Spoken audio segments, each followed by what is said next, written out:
We have something a little bit different at VladTV. Today we have Perrion Roberts, former drug queenpin who had over a 30-year career. Welcome to VladTV. Thank you. Thank you for having me. Well, it's your first time here, so I want to start in the very beginning. So you were born and raised in Huntsville, Alabama. Yes, I was. 1964. Okay. So what was Huntsville like back then?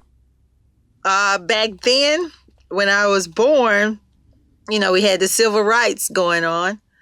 As I grew up, Huntsville is more like a retirement area. It's not as fast as Atlanta or any bigger city. We're known for the rocket city. We build rockets and missiles. We're known for our technology. And back then, when I was selling drugs, Huntsville was the Redstone Arsenal was really growing, and people was coming in from everywhere to work, in our technology and stuff. So we're known for technology, and not crime. Okay. Now, you're the oldest of 4 kids. You have 3 brothers. Yes. And you had strict parents growing up. Yes, we did. Very strict parents. My father was in the military, had been, and my mom worked for the military. And so it was very strict. I couldn't go anywhere.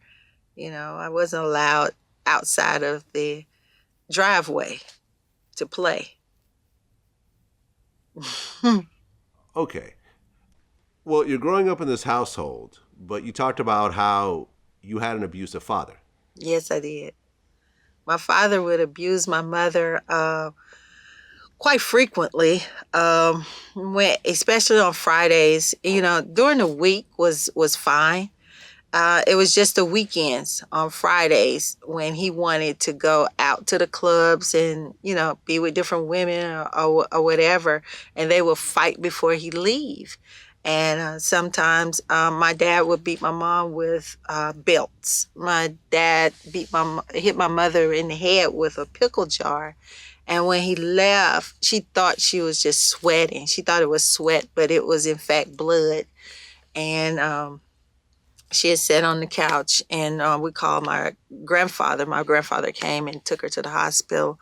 But when I was born, my father pulled my mother's arm through a screen door, and caused her not to be able to take care of me. And so he had been abusive to my mom, I think, pretty much since I had been in the world. Okay, and you talked about at one point he actually pulled a pistol out? He did. He pulled a pistol on me and my brother that's behind me, Javon's. What happened was he was about to jump on our mom, and we jumped on him. I literally jumped on his back and was beating him, and my brother had him by the leg. And when he shook us off and we fell out, I fell on the floor, but when I fell, he went in his pocket and he pulled his pistol, and we ran outside and hid up on a tree. We had these huge pine trees in the yard, and we literally hid up under the tree, and he shot at us. But he couldn't see us because it was dark. And then when he went back in the house, we ran down the street to the neighbor's house, and then until he left. And they called the police and stuff for my mom and for us. But they didn't do anything. He never went to jail for it. So your own father shot at his kids? Yes. Yes. Okay, that's kind of crazy. He also shot my youngest brother in the leg when he was 16. Because my father had his own construction company, and my brother had worked for him. Well, he didn't want to work for him, and he wanted him to pay him. And so my dad told him he'll pay him when he get ready. And so they had a little argument. And my brother, the youngest one, he was tall for 16. And so my dad went in his went in his pocket and pulled his pistol out and shot him in the leg. And then threatened to shoot him in the head if he didn't get up. If he didn't. And my uncle had to stop him. So that wasn't the first time he had shot at his kids. He shot that one, but he shot at us. Okay, and the police didn't arrest him over, it's one thing to shoot in the air or whatever at somebody, not hit them. It's another thing to actually have to go to the hospital, pull a bullet hole out and say that my father was the one who did this. Yeah, he went to jail, but they dismissed it. Okay. All right. So you're growing up in this chaotic household. And I guess at one point you went to go live with your grandmother? Well, that was when it was just me at that time. When my dad had pulled my mother's arm through the screen door. At that time, my parents lived in one of the projects called Northwood Projects, and so they had these type of screen doors. I don't really know what they look like, but that was when we went to live with my grandparents. When he did that to my mom, because my mom couldn't take care of me, and so my grandmother and my auntie had to literally take care of me. We stayed with them until I was around 2 years old. And then my dad had a house built in a new subdivision and talked my mom into coming back because he built this house, had this house built. And so that's how we ended up back with him. Okay. So you're growing up in Huntsville and, you have quite a bit of chaos at home. And then in 1982, you met a guy named Champ. Yes. Okay. Who was 4 years older than you. Yeah, Champ was 4 years older than I was. I met him at a club. We had a club called, what was it called? The Mall Ballroom. And that's where all the teenagers would go. That was a little teenage club. And so everybody from all the different projects, they would come, and then us from the north side, would come. So that was the time we had interactions with people from the projects and other schools, actually. And so I met him, and we kind of like hit it off pretty good, and we started dating, and we had been together for a minute. I worked, and I started going to A&M because I had just graduated high school. And so I started going to Alabama A&M.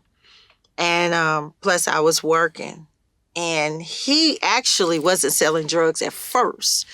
He and his cousins, they would literally take a sledgehammer and knock holes in the side of the wall of businesses and take everything out at night.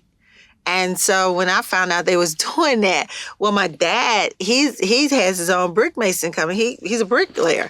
And so I would tell my dad that I would tell him, I was passing by on Governor's Drive and I seen a hole in the side of the wall. I said, that's a potential job you should go and look for. So when they started doing that, and my dad would get the job. So I just told my dad about it, but my dad never knew that the reason I knew that job was available. So it kind of like worked out a little bit. Okay, well, you're 18, Champ is 22, and you guys are dating and so forth. But at one point, he actually started dealing marijuana. Right. And we started that. Started selling marijuana because his other profession wasn't making money. Real money. And so we started selling marijuana. We started a little bit and until we started growing. And the business really took off. And we was making a lot of money. We made enough money for me to buy a couple of new cars. And so until he got into it with a guy, shot a guy, he ultimately had to go to prison for that. And when he went to prison, that's when I had to take over the business.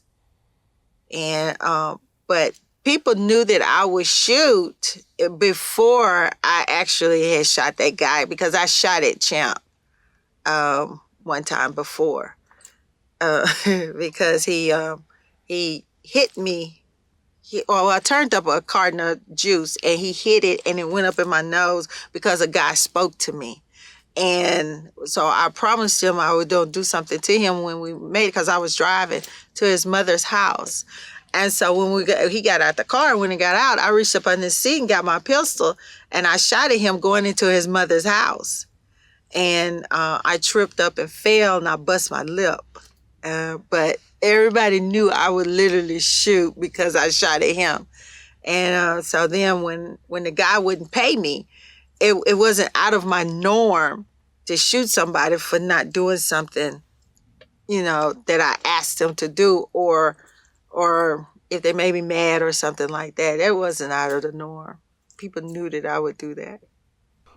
Okay, and you're talking about you're 19 years old and, Champ is locked up in prison. You're taking over the drug operation, and someone owed you money and didn't want to pay you, so you shot him? Well, see, I was behind the scene when me and Champ was selling. I wasn't out in the streets with him. He was the one out in the streets. I was just the one bagging it up, cutting it up, weighing it up, and doing all that and keeping count with the money. And then when he went to prison, he had guys that was selling for him. And so he couldn't collect the money, so I had to go, and they didn't want to pay me because I guess because I was a young female, and they didn't figure I knew the game or whatever. And so one guy, he told me he wasn't gonna pay me a damn thing, and so I'd say, yes, you are, and I shot him in the leg. And so I took my money and everything else he had in his pocket. I guess that's robbery. But I took everything he had and for not paying me and making me have to shoot him. And so then, one thing led to another. And then, people, they paid me. I didn't have to worry about ever getting paid, ever. The whole time I sold drugs, everybody paid me. I never worried about that. Okay, because word got out that Perrion would shoot you in the leg if you didn't pay her. Well, I would shoot you. It didn't have to be the leg. I shot a guy in the butt. And so it just varies. It just depends on how I felt that day. Okay. All right. So here you are. You're kind of hustling on your own because Champ is locked up. And then you hook up with a guy named Po' Boy. Well, no, I didn't hook up with Po' Boy. Po' Boy was actually Champ's cousin, and he was much younger than us.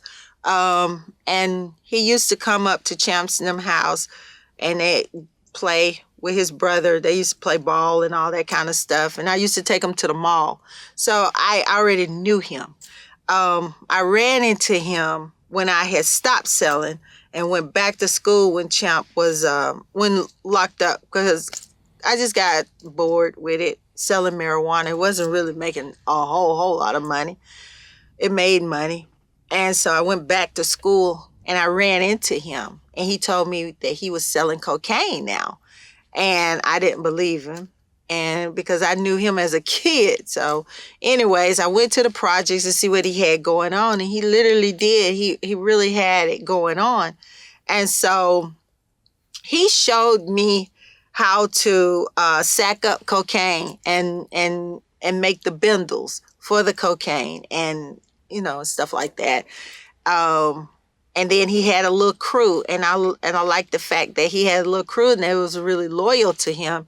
But I didn't have a crew still. It was just me. I was doing it hand to hand, working it my own self. And then when he got killed, then they were a crew without a leader, and I was literally a leader without a crew. So we just merged. That's how that came about. That's how we merged the two together. And then we went from there. Okay, and how did Po' Boy get killed? He had multiple girlfriends, and so this particular girlfriend was at a hotel with a guy, and some of his little crew members called and told him that she was at the hotel with another guy, and he went, and the guy was literally afraid of him, and so he shot him. But it's been speculated that police officer also shot him because he had two different bullets in him. He had the one that came from the guy's gun, and then he had a 357 blow to the back of the head. And at the time, that's what police officers carried. So he literally, I guess you could say, got killed over a girl. Okay. Okay. I mean, it's a pretty common situation when it comes to men, unfortunately. Okay. So now with Po' Boy dead, you're the head of this cocaine operation. And at the time, was it cocaine or was it crack? No, it was just cocaine, powder cocaine. Crack didn't come till later, like 89, 90, the end of 88 to 89. That's when crack started hitting the scenes, at least in Alabama. I think in Chicago or other states, it may have hit before then or whatever, but it didn't get to us until then. So it was just powder cocaine at the time. Okay. And at the time, where were you getting, the weight from? At the time, I was getting my weight from some people I knew in Birmingham. I never did get weight or buy anything from anybody from Huntsville because they never really had enough anyways. And the ones that did have it, they were already busted and gone to prison. So at the time, I was getting my product from Birmingham, Ohio, and where else did I go? Florida. And then later on, I got a Mexican connection, which that was McAllen, Texas. Yeah, and I want to talk about all that as well. But I kind of want to talk about where you were at this point. So how much were you making a month during this time after Po' Boy died and you kind of took over the operation? After he died, I was making, it was average money. Couple of $100,000, not a whole lot. I didn't really start making a lot of money until much later. Okay.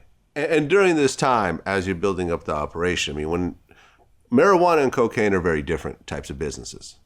Marijuana is usually pretty easygoing, but once you get to cocaine, that's when you have the robberies, the kidnappings, the kick doors, that type of thing. So as you're kind of building up on your own, were you dealing with that type of problem? As for somebody trying to rob me? Rob you, steal from you, shipments not showing up, that type of thing? No. No. I never, throughout my stint of selling drugs, I've never been robbed. I've never been beat. I've never been cut, stabbed, shot at, or anything. Now, I've done all of that except for rob people. I never robbed nobody. But no, I've never had to worry about it. And no one never tried me, So I can't say that they wouldn't this day and time, but they didn't then.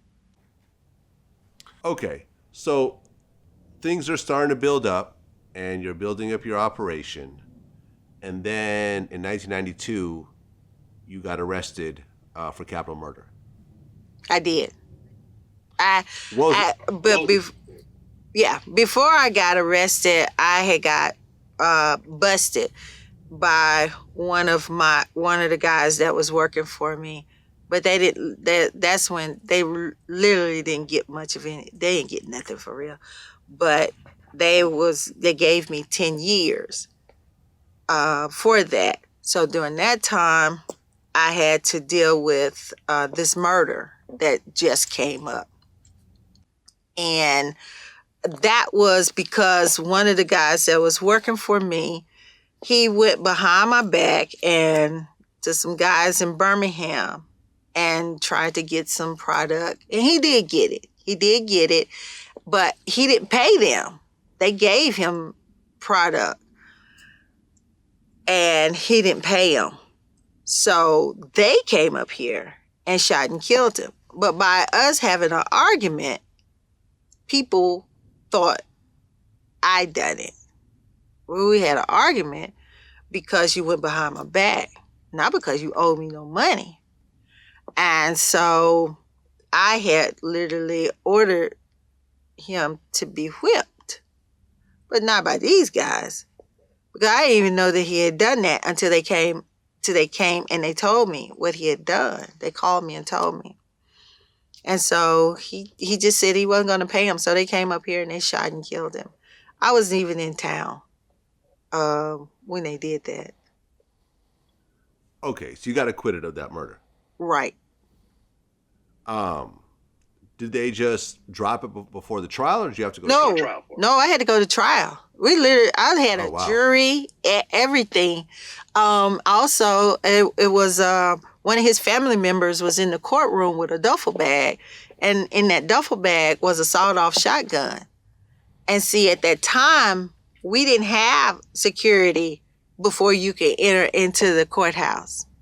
And so my lawyer spotted him and noticed something different and went and he told my dad to watch him while he go and get the deputies.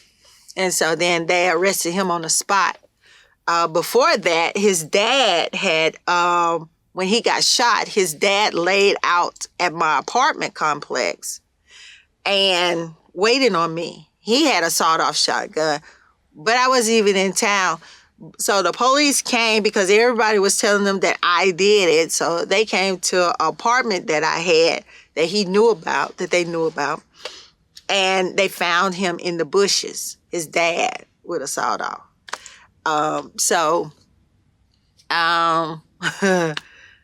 That's what happened with that. Anyway. Okay. How did it feel when the jury said not guilty and acquitted you of murder, and you were probably facing, what, life in prison? No, the jury didn't find me not guilty. The judge made the ruling. What happened was the state couldn't prove their case because I wasn't even in town. And their witness turned out to be my witness. So the state witness turned against them for me. And so the judge asked my lawyer and the prosecutor to approach the bench. This was the second day.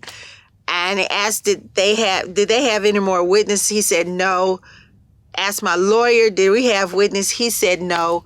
So he said that he went to the scene of the crime, and from where they said that it happened and where I was, because I had been at another gas station getting gas, but I couldn't see what was going on over there, but that had been hours ago.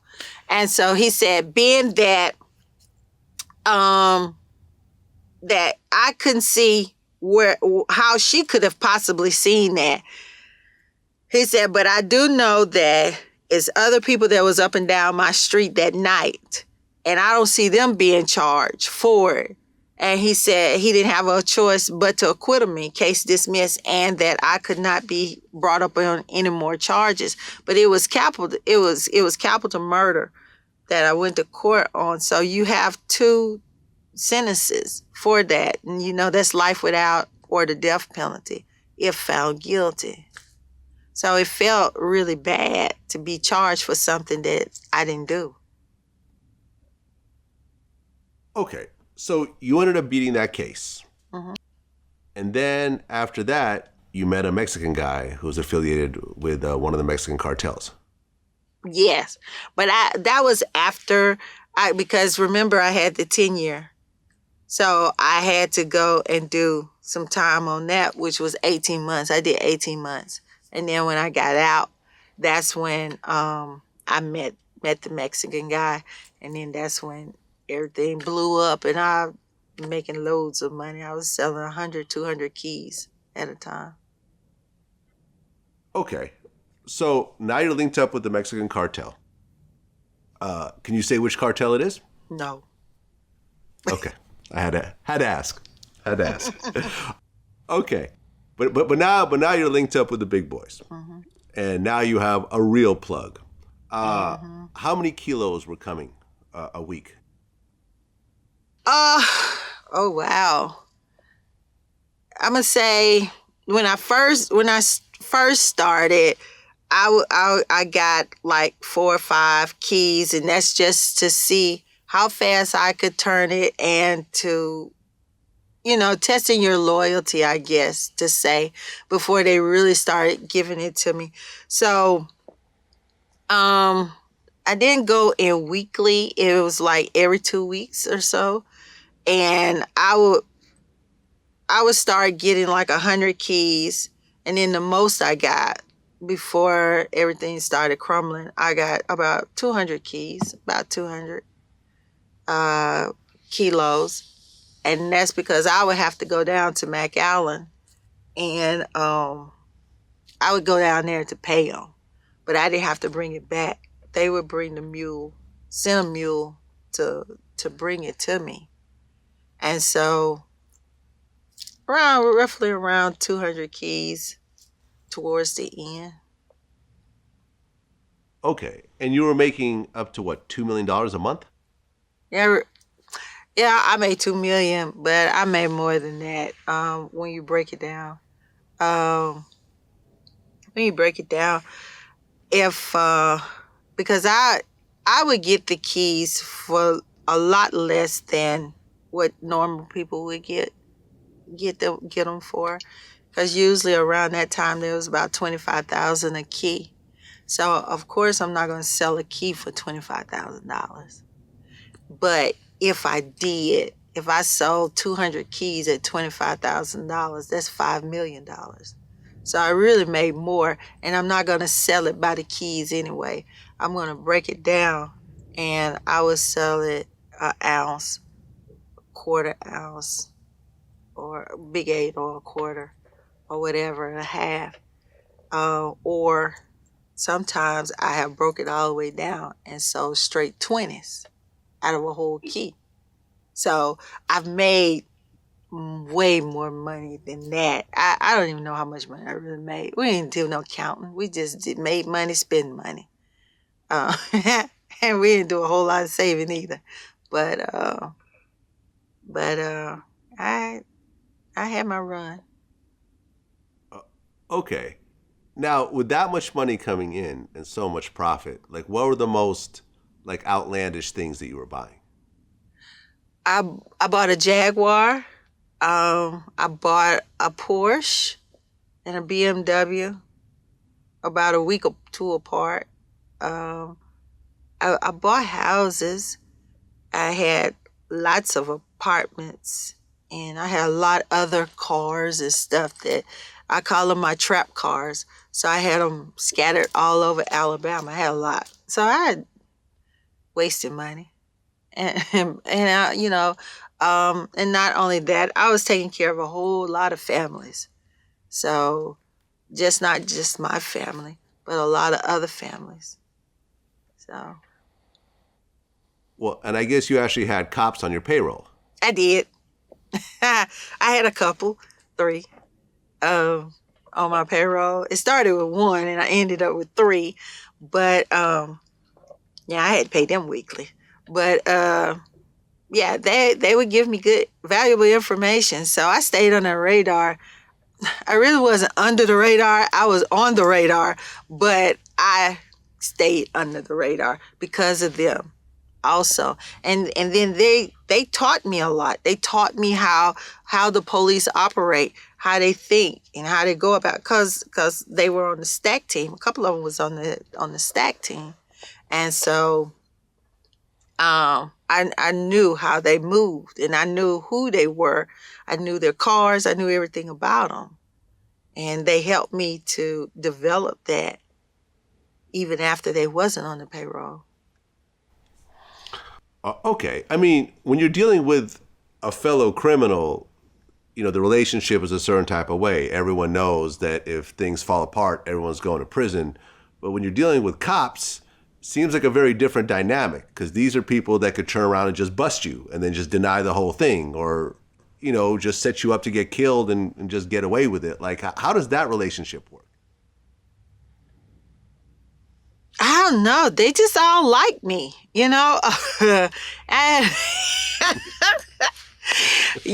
men like women, and so they just all like me. I didn't date them or anything like that, but they just like me, and they always want. It was like it was a need for everybody to protect Perrion, and so, and then they was making money to do that, and so I don't know. We just had a great relationship. We were friends before, we were friends afterwards. So. Okay, interesting. Well, at one point, I guess around this time, they started actually using a nickname for you, the Black Widow. Yes, Izzo started that. He did. He started calling me that because he couldn't catch me, and they always said, I beat a murder case, and that's rare that anybody beat a capital murder case. A murder case, period, really is very hard to beat. And so he started calling me that. He said because I was a woman that would dominate men, and he just started calling me the Black Widow. He started everybody calling me that. And he's the captain of the police force now, which he was my arresting officer, my last arresting officer. Okay. So business is growing and building up, and you're doing your thing. And I guess you were hiding the money through, cleaning services? I had a cleaning service. I did. And so I would literally fund my business with drug money, and I would literally file taxes on it because I had a real business, and I was making real money. Just not cleaning. But I was cleaning up the streets. I was cleaning, but not. Well, then some years later, I guess you're around 33 years old, you fell in love with another drug dealer, a guy named Tony. Yes. Okay, tell me about Tony. I won't say I fell in love with him. Tony was at one time a big drug dealer. He played football. He almost went pro, but he didn't. But he was at one time at the height of his game in the men division, and but he ended up going to prison. So it was short run, and he had connections, and so I felt like by pairing up with him, we could be this super big drug couple, and that wasn't the case. That was fantasy. It didn't happen like that.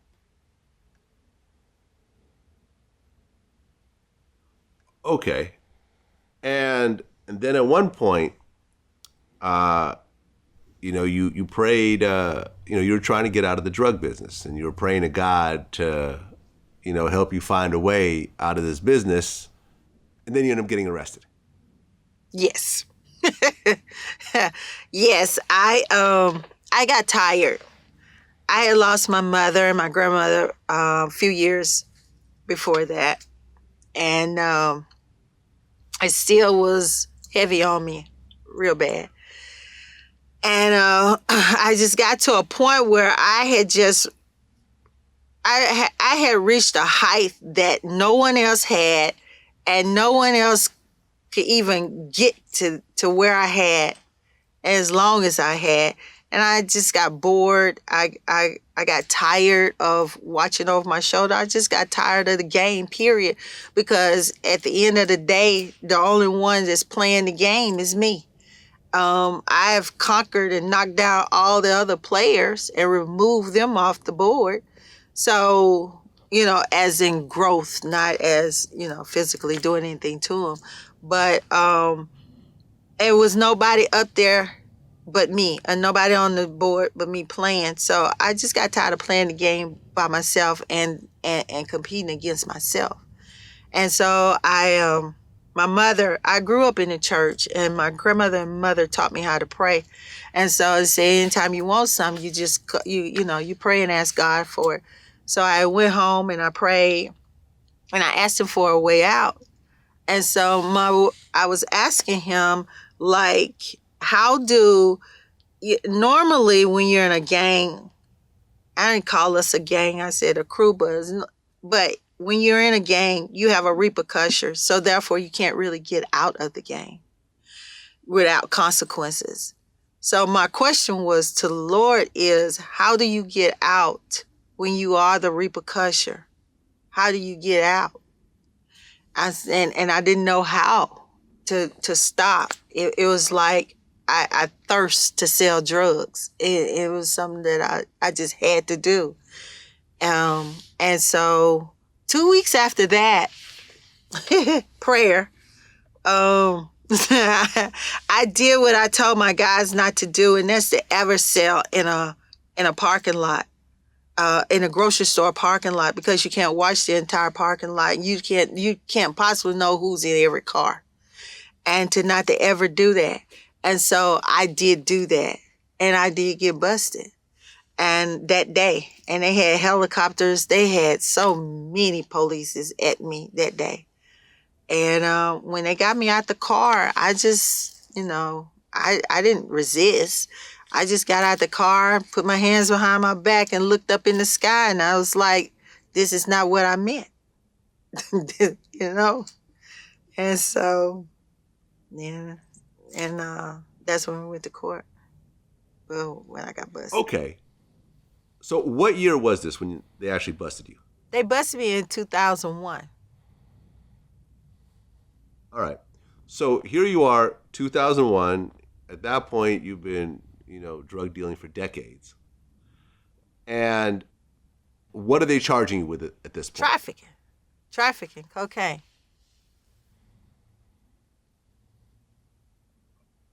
Okay, was there a certain amount? I mean, are they charging you with a certain number of kilos, or? No, it was not even no kilos. Actually, I had a truck coming, so they kind of like missed the big bus. So it was only a half a kilo that they caught me with. And but they charged me with trafficking, and that's the most they ever caught me with. So, they thought that was a big deal. So, but no, they couldn't have caught me with nothing else anyway. Okay, so they catch you after trying to catch you for years. And didn't you get off for like 99 years? They offered me 99 years for that. But before I went to court, I didn't go to court for 3 years after they busted me. And that was, during that 3-year time is when Captain Izzo and I had met and seen each other in a furniture store. He was with his family, and I was with my daughter. My daughter was making friends with his daughter. And anyways, we talked for like 4 hours. And when we finished talking, he said, you're not the person that they said that you are. He said, I'm going to help you. And he was my arresting officer. And when he went to the DA to offer 5 years split 8 months, the DA told him, no, I'm offering her 99 years. And so everybody was like tripping. And But anyways, we went to court, and he came with another offer. He came with 21 years, and said that if I didn't take the 21 years and we take it to court and they get tried for it, then he's going to automatically give me as the judge for the 99 years. So being that they caught me with something, I couldn't take the chance in going to court because I know I'm guilty. So I took the 21. I prayed about it, but I also told them that the Lord had told me that I was only going to do 2 years. And so I told them in courtroom, because they asked me, did I have anything to say? And I went to prison March '06, and March '04, and I made parole March '06. So that was 2 years on a 21, which I was the first person at the time to get a 21-year sentence in Alabama, and the first person to get out on a 21-year sentence in 2 years. Well, if you got sentenced in 2004, you were 40 years old at the time. So you're being told that you're going to get out at 61 years old, almost a senior citizen.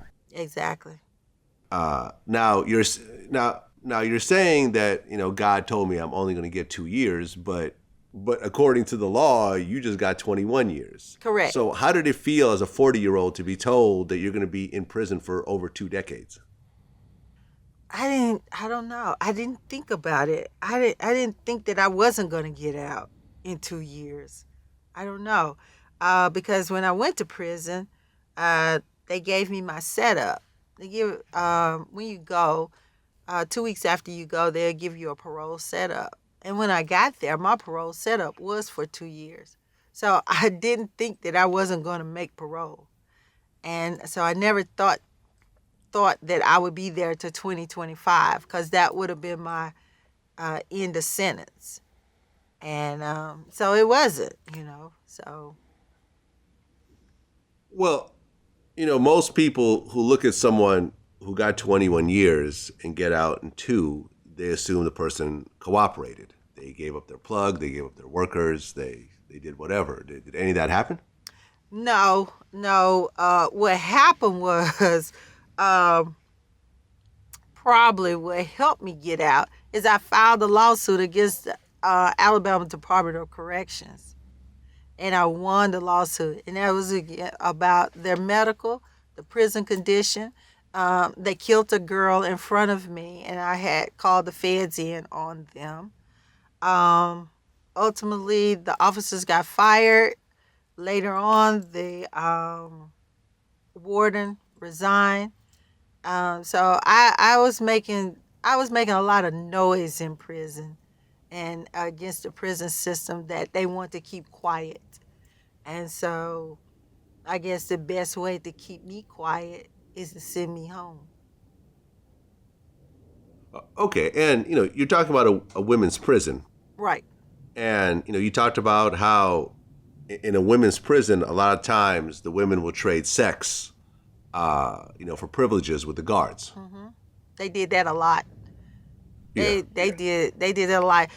We had a couple of girls to come up pregnant. We had a 15-year-old that was there, and she came up pregnant, and there's no way she could have been pregnant unless it was by an officer, because she had been there for a year or two. So, she wasn't pregnant when she came in, and so that was some stuff that was addressed too in the lawsuits and stuff that I filed against them. Okay, and then by 2014, you got a full pardon from the state of Alabama. I did. And I was I was the only person then. It was 9,000 plus applicants, and for a pardon, Alabama only granted 242 applicants, and me being the only one in North Alabama to receive a full pardon. How did it feel to walk out of prison after 2 years? Relieved, relieved, and I knew that my life was completely going to be turned around. I was not going back the path that I had came down, because that was something that I had promised myself. My dad and my grandfather was the only one I had living, and God, that I would not go back down that path. So I felt good. I felt relieved. I felt free. I could breathe. I didn't have to worry about, if I passed by a police car, is he gonna turn around because he noticed it was me, and come shake the car down or busting in my house. I felt good. I felt real good. Well, you're leaving the business at this point, but you know, along the way there was a lot of chaos that you had participated in, and people feel some type of way. People have gotten shot. People have gotten beat up and so forth under your watch. Was there a certain level of, what if some of those people come back? No. Um, it's funny. I always say reform don't mean cured. So and then I didn't put myself in a position or uh, for anyone to come after me or anything like that.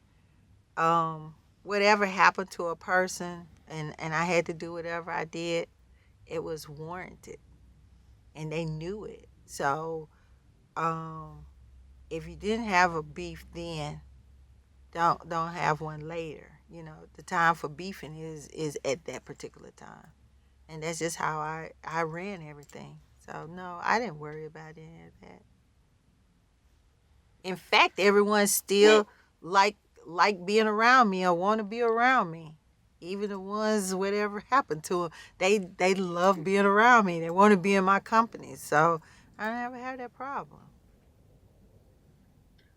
Well, when you look back on your drug career, and for you it was business, you were making money, you were supporting families and so forth, but the hundreds of kilos that you were pushing into your community, which ultimately got cooked up and turned into crack, which created the crack addicts, the crack babies, women doing whatever for a hit, kids end up being neglected, entire huge groups of people that were destroyed based on your business. How do you look at that these days? Oh, these days I look at it um, with severe empathy. I'm I'm so sorry for doing that.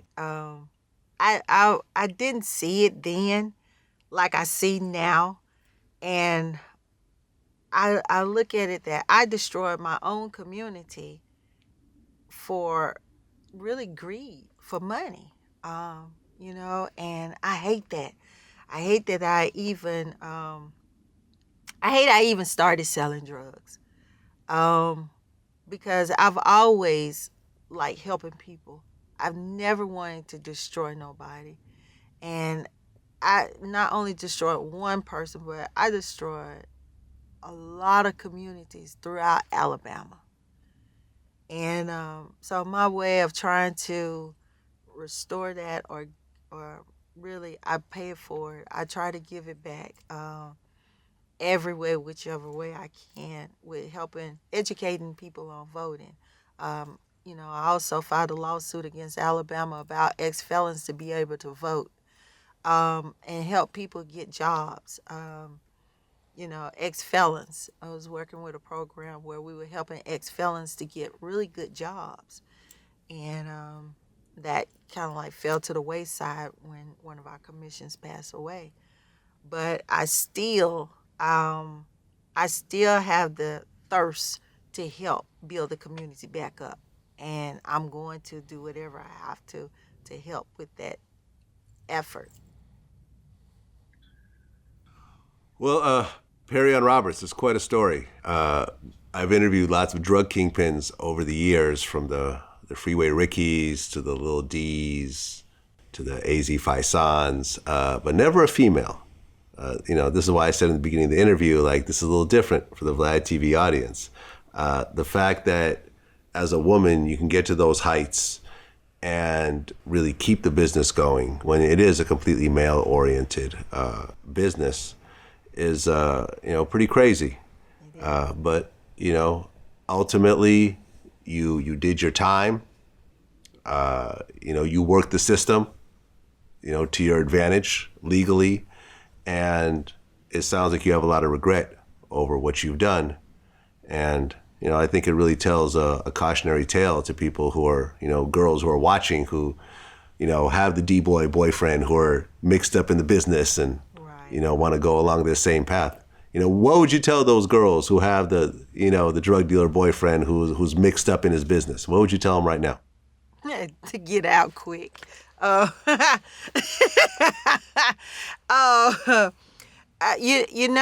ultimately, it's your decision and who you be with. And most of the time, drug boys, when they get busted and the girl is with them, they put it on the girl. And then you have a case. Or you'll take a case for him because you don't have a case. And that's still wrong. And so it's all good because you're making money now.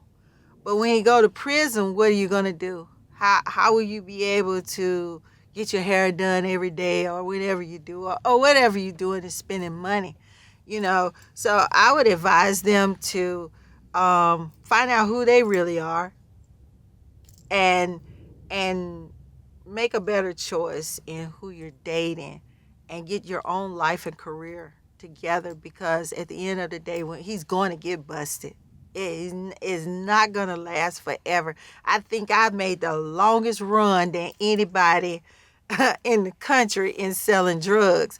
And that's just not heard of. And so in this day and time, that's not happening because a lot of people are dying from the drugs that they are pushing nowadays. Their lifespan is 3 to 6 months, literally. So I would advise a young girl to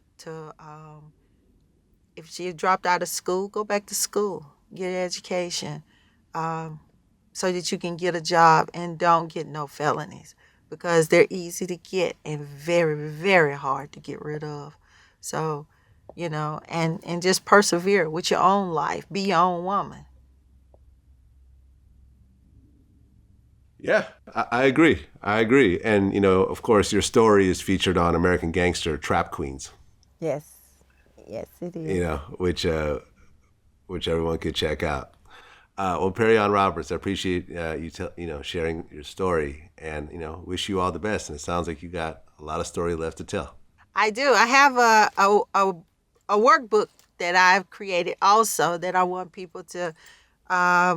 It'll be on PerrionRoberts.com to pre-order. It's called. It's a book. It's a workbook to change criminal thinking to responsible thinking.